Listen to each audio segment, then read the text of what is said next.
দর্শক দেখতে পাচ্ছেন আসলে এই লাইন ছাড়া যারা তেল নিতে ঢুকছে তাদের সাথে লাইনে দাঁড়ানো বাইকারদের তুমুল গ্যাঞ্জাম চলছে।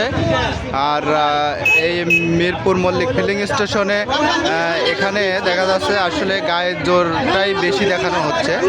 আর সেই প্রেক্ষিতে প্রশাসনও এখানে নীরব ভূমিকা পালন করছে।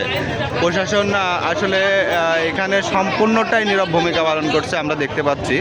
দর্শক দেখানোর চেষ্টা করছি, আপনারা এই ভিডিওটা শেয়ার করে সবাইকে দেখার সুযোগ করে দেন।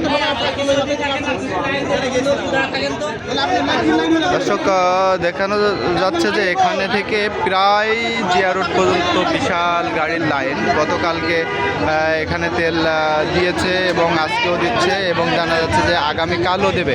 এরপরেও এত এত এত গ্যাঞ্জাম এখানে হচ্ছে, তারপরেও এখানে প্রশাসন নীরব, প্রশাসনের কোনো ভূমিকাই এখানে নেই। দর্শক দেখেন, দেখানোর চেষ্টা করছি এই যে আসলে সাইড থেকে গাড়ি ঢোকা নিয়ে বিশাল হট্টগোল, এখানে হট্টগোল চলছে। এদিকে অপর পাশে দেখা যাচ্ছে যে চাষি ভাইয়েরা তেল নেওয়ার জন্য এখানে জড়ো হয়েছে, তারাও তেল নিয়ে একটা সংকটের ভিতরে পড়েছে।